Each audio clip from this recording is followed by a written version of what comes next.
What's up, guys? Paulie Malignaggi, Tommy Rainone. This is Tommy and Paulie's Big Fight Forecast. How you guys doing? This is a special edition episode. We obviously have our weekly show where we discuss that week's particular picks, bets that we like, and we let you guys be privy to our conversations as far as the breakdowns and whatnot of the gambling for that week. But this is a special episode where we're gonna discuss sort of the do's and don'ts that we feel. I wouldn't so much even say the do's and don'ts, more so the ways that the things you got to be careful with when it comes to dealing with online betting and sports betting and the sports book and all and so on and so forth.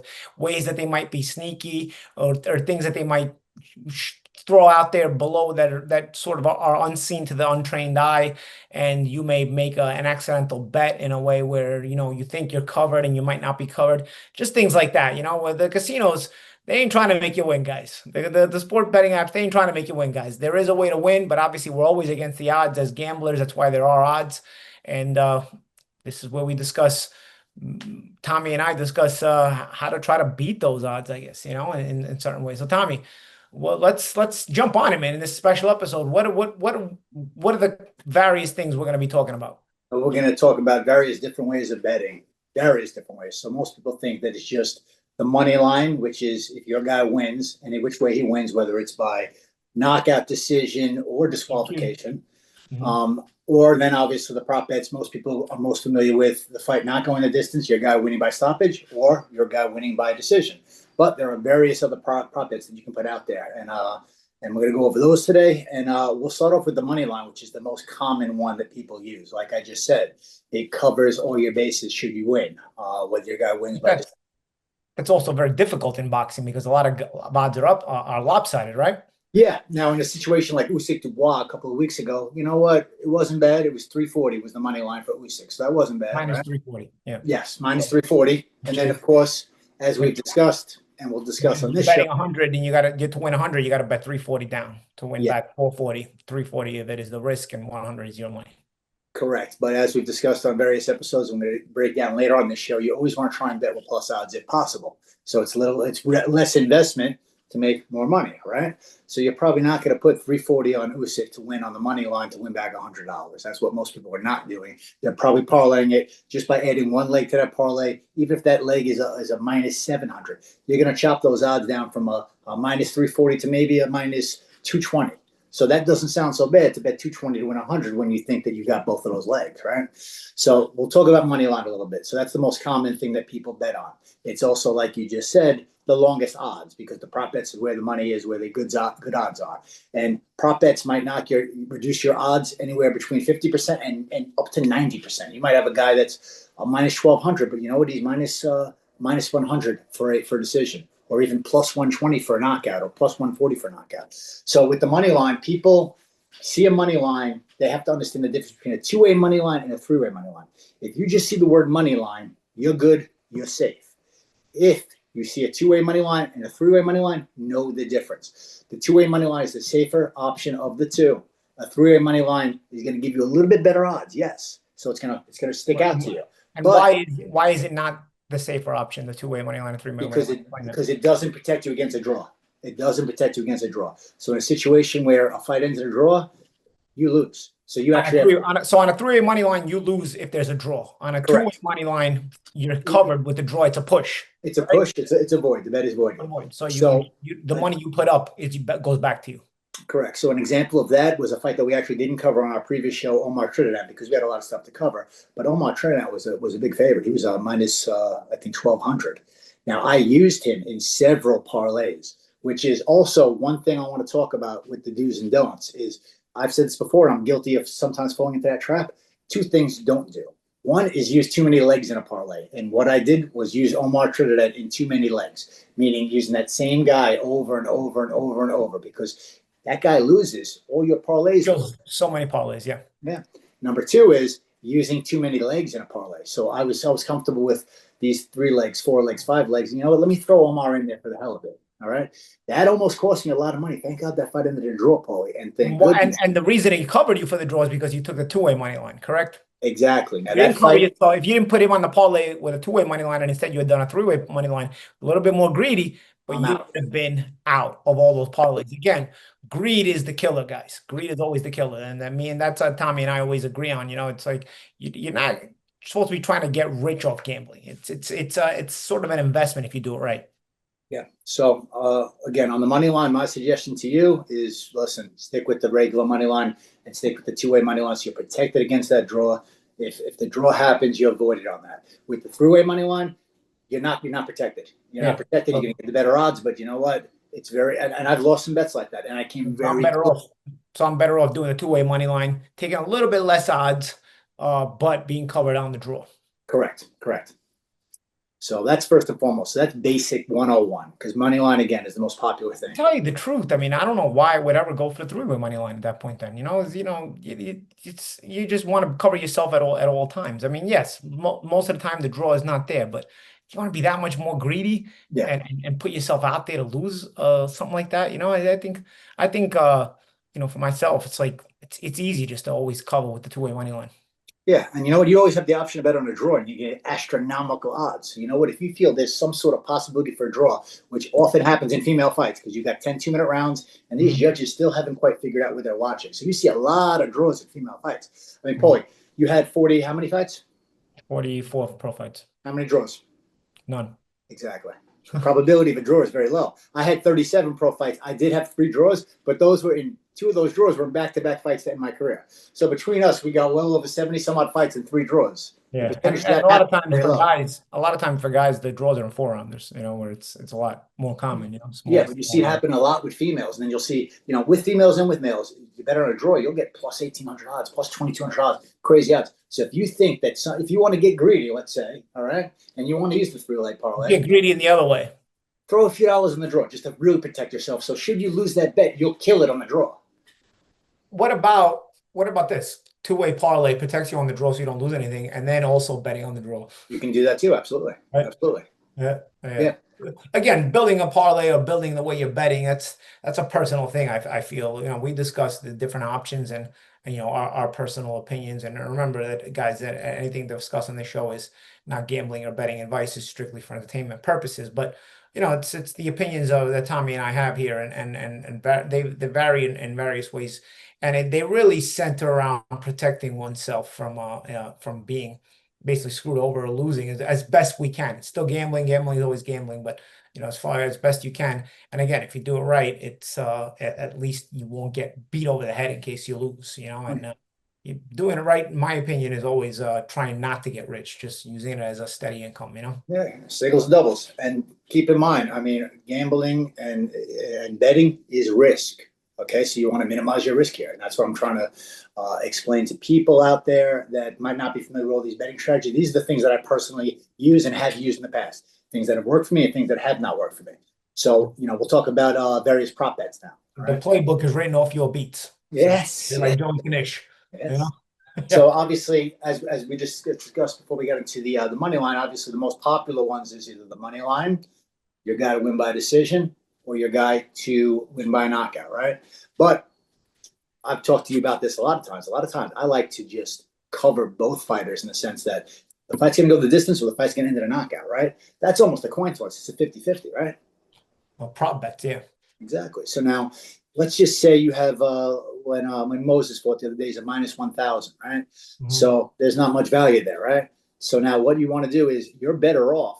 If you really want to think about it, it's a 50-50 chance. If we know there's much more than a 50-50 chance, it's more like a 90-10 in that particular fight with Dillian White. But there's 2 guys. One guy's going to win, one guy's going to lose, excluding the draw. Now, also, the fight can only end one of 2 ways. The fight's either going to go the distance or it is not going to go the distance, right? So if you're going to get much better about that fight not going the distance when we did the show, we were pretty heavy on that. Exactly, and that's exactly how it went.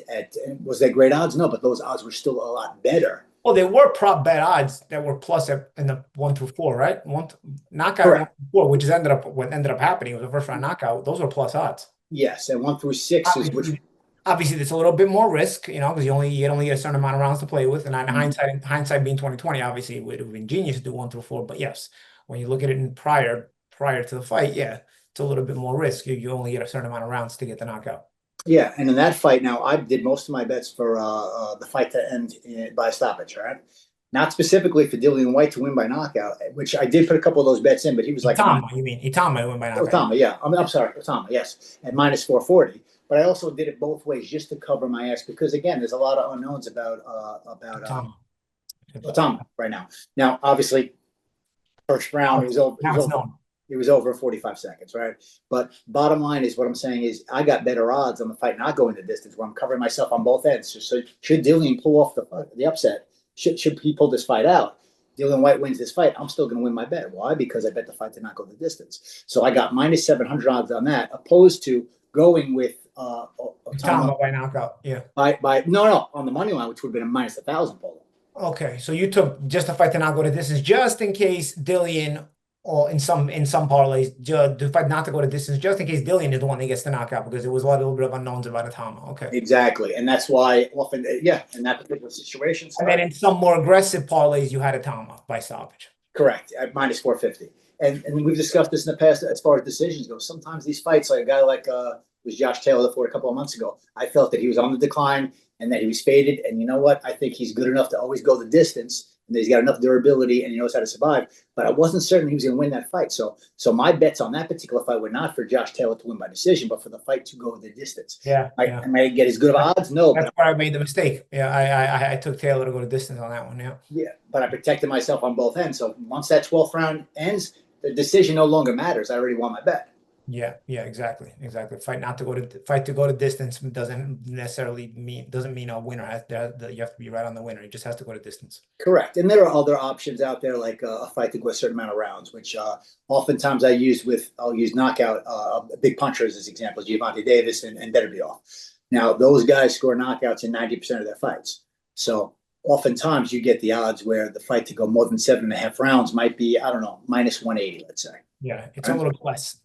And those are pretty good odds. Now, those odds are actually better than the straight up odds for a Gervonta Davis KO or a Beterbiev KO. Because you're eliminating the early KO. Because if you get that prop bet and he gets an early KO, you lose. Correct. But also, as you know, but as we know, these guys tend to go around before they get stoppages. Precisely. So what I would do in the situations, anytime I bet on those two guys, I would bet for Beterbiev or Gervonta Davis to score the stoppage 7 through 12, to score the knockout period, for the fight to end in a stoppage period, and then for the for the KO in general. So now, if that happens late, and oftentimes Beterbiev scoring that KO round 8, round 9, round 10, same thing with Davis, I'm winning across the board. But should they not score that knockout and the fight goes the distance, they don't even have to win or lose. Once soon as that goes over more than 7.5 rounds, I'm winning right there. So I'm washing whatever losses I might have lost by that fight not ending in a knockout.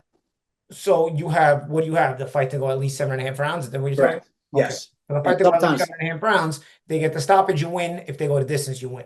Once it crosses that halfway point. No. If they get the stoppage, I win. If it goes more than 7.5 rounds, I win. If it goes the distance, I'm going to lose. Once they go more than 7.5 rounds. So if it goes past the midway point of the 8th round, and then there's a stoppage at any point after that, you win. And also, if it goes the distance, you win because you've taken it to go more than 7.5 rounds. Interesting. Exactly. Yeah. I think you had a fight not long ago where you did that every round, right? You did 7.5, 8.5, 9.5, or something like that, right? Did you no, that wasn't for the fight to end in a knockout, but yes, for the fight to go those rounds. So it's going to pass 6.5, it's going to pass 7.5, it's going to pass 8.5. So every single round, I'm winning more money. But I also bet on the fight to end in a stoppage, which I think in that particular fight, I'm going blank on which one it was. I think it was a 9th or a 10th round knockout. So I mean, I killed it that night.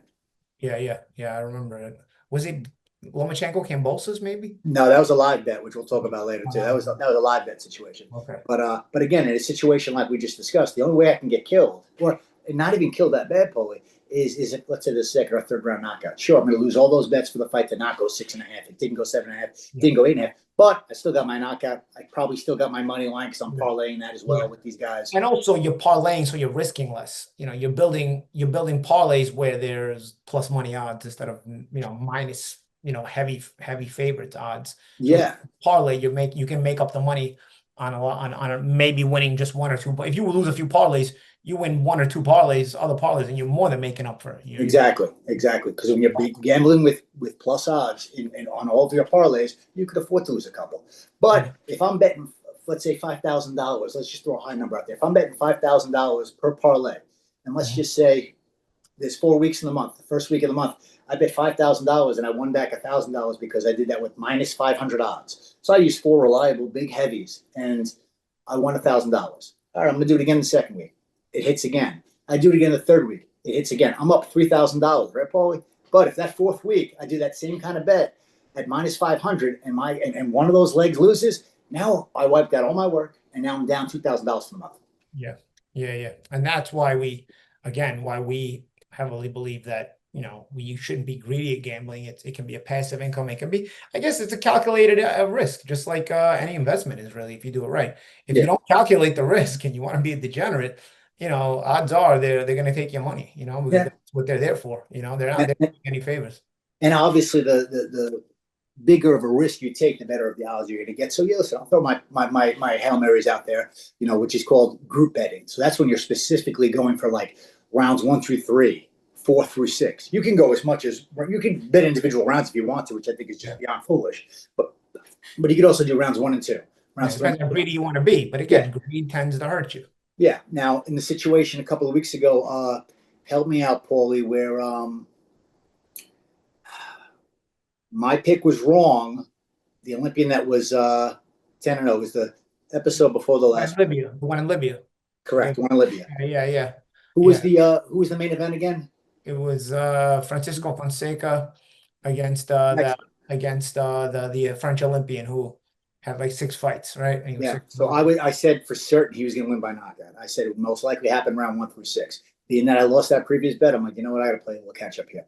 I'm putting this to end of the knockout. That was the co-main event. The co-main event is the one that I lost. Yeah, he lost by decision. The main event was the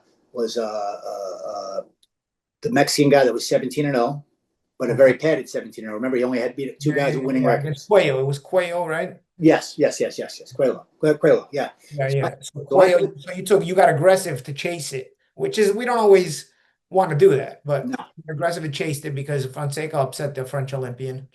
And what happened?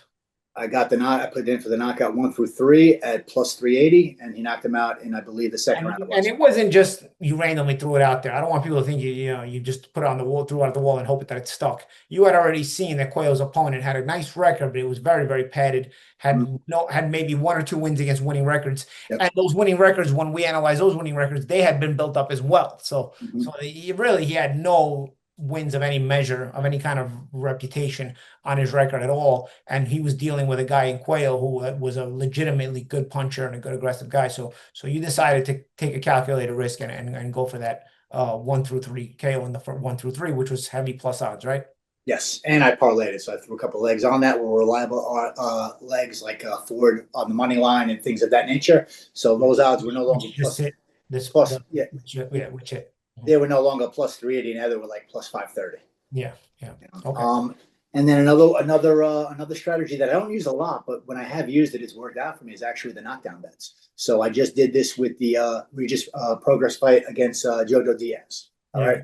I bet for no knockdowns. I bet for no knockdowns in that fight. And I had a little bit of a scare. It was a little bit of a scare because the program almost went down. Oh, a few times. Okay. A few times. But you know what? I got that. He was a big favorite in that fight. Progress was a big favorite. And so there was no value there. So the prop was the value.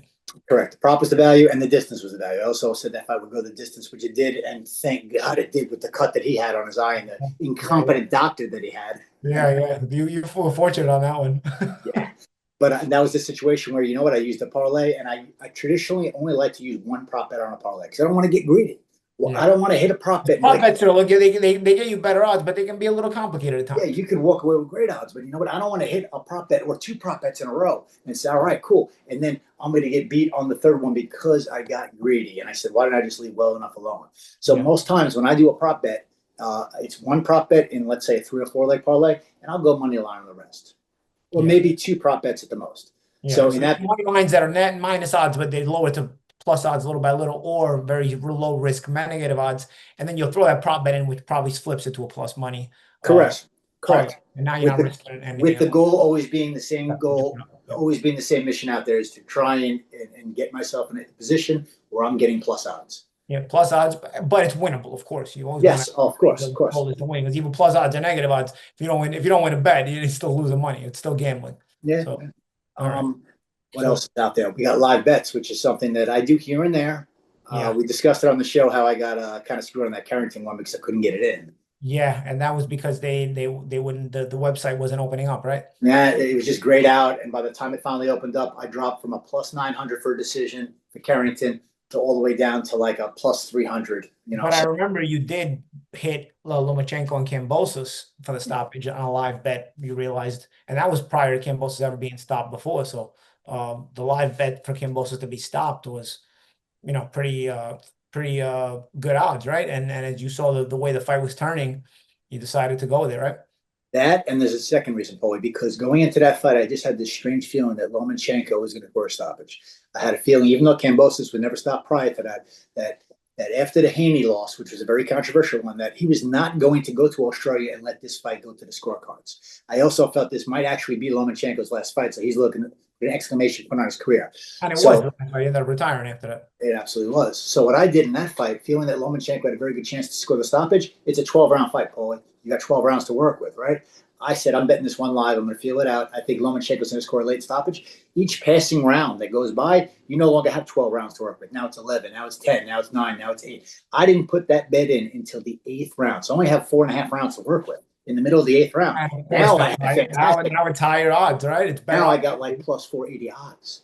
Yeah. So if you're sure that your guy, if you're fairly certain, or you're going to put it a bet anyway for your guy to win by a late stoppage, it's playing the game of chicken because it's like, the longer you wait, the better your odds become on the late stoppage. Yeah. The more rounds pass.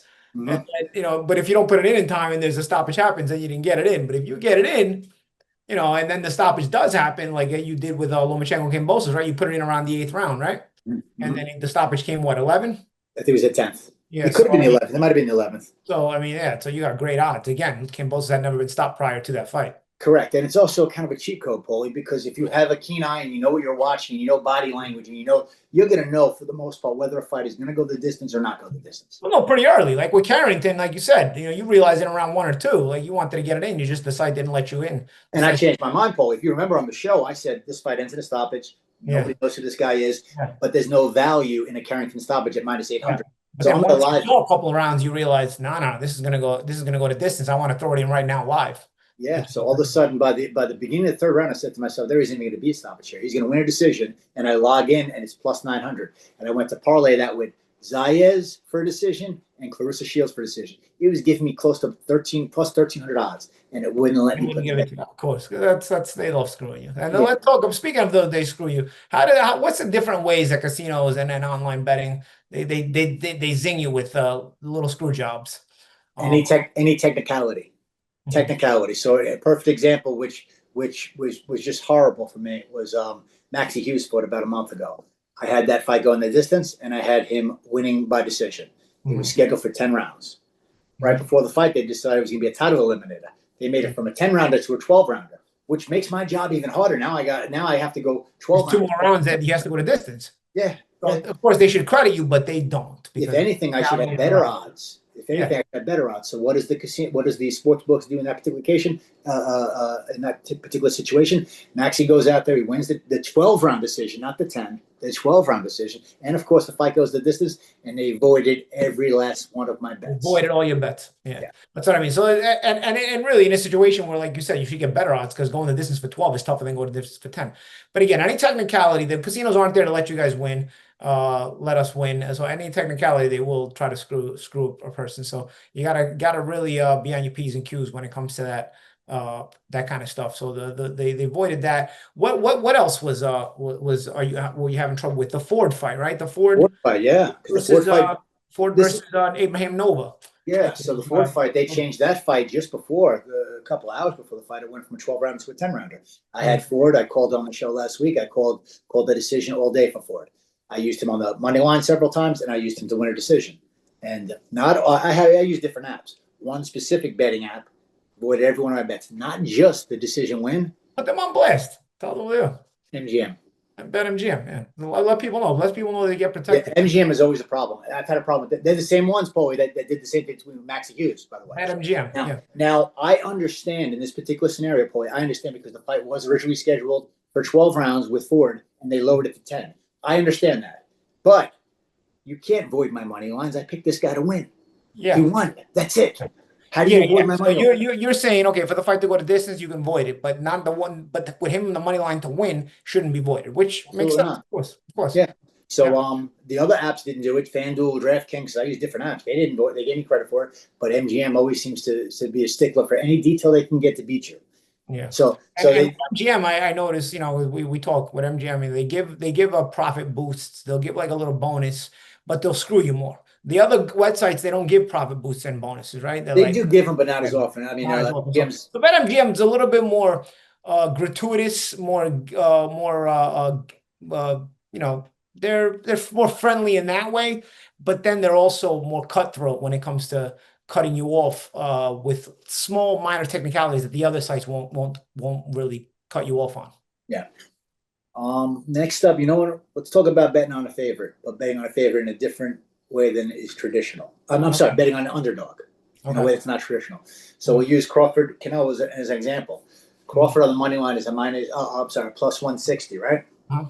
So people out there might say to themselves, "All right, I'm gonna put $100 and I'm gonna win $160." That's not how I think. And that's not how I do. I look at those plus 160 odds and I say to myself, I'm going to parlay this into even bigger odds. And I'm going to do it for the next few weeks leading up to the fight.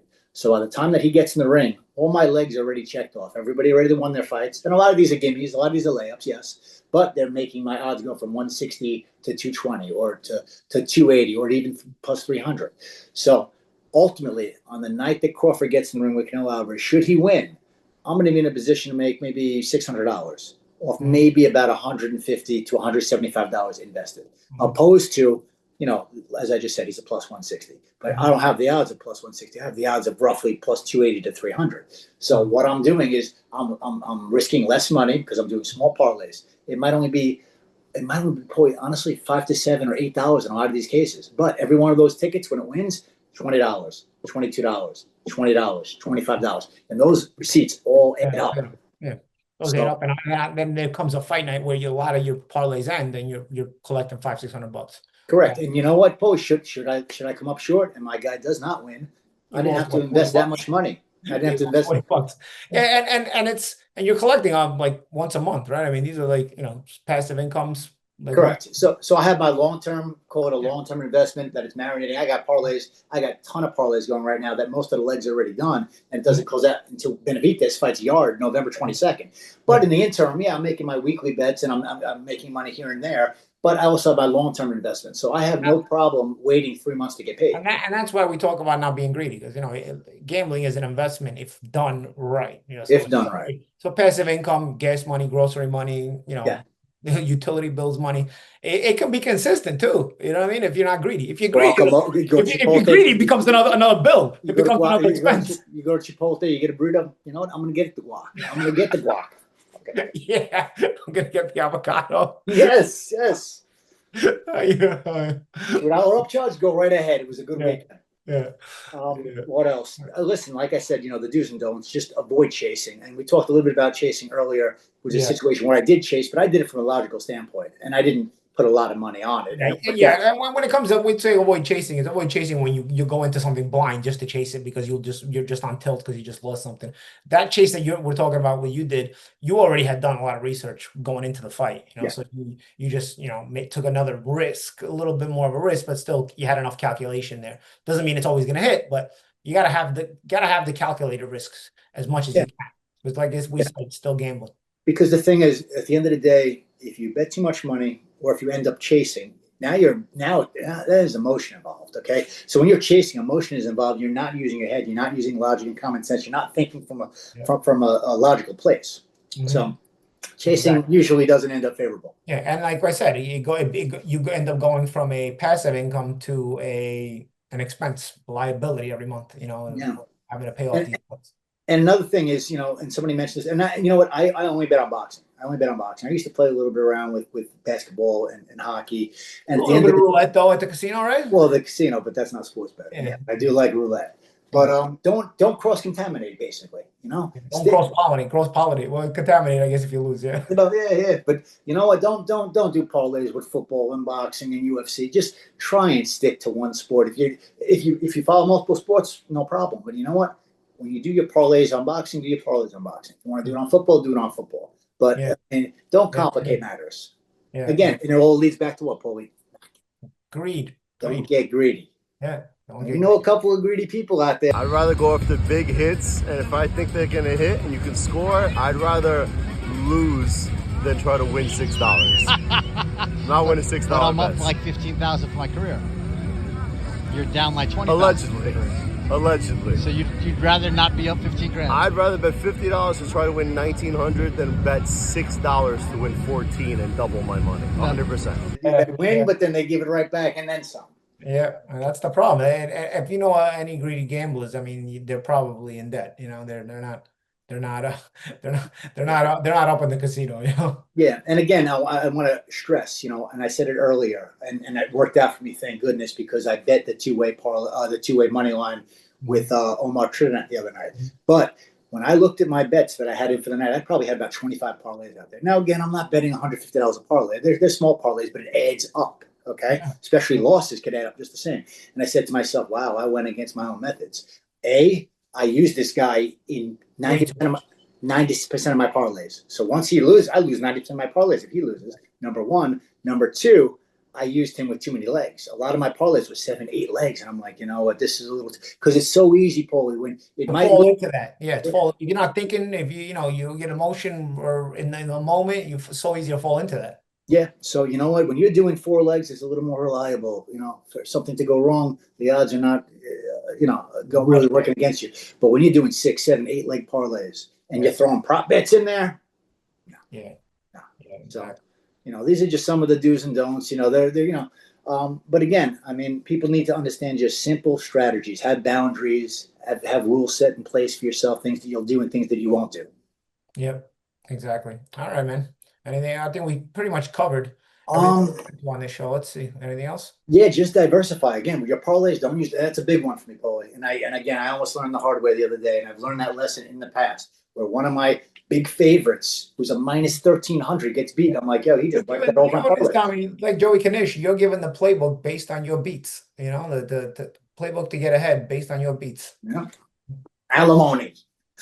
Car payments. Red child support. But yeah, maybe we'll do another show like this in the future when I come up with more creative ways. But these are just basic ways, right? Yeah, and everybody watching, subscribe obviously, and let us know in the comments your thoughts, and what your thoughts on the mechanisms and the just in general. There's so many various ways to go about this, and we try to talk about the safest ways possible, less risk. Yeah. Most reward. Obviously, gambling is gambling, and like I said, nothing we say here is gambling or investing advice. But we want everybody to be smart, and we don't want anybody to get hurt.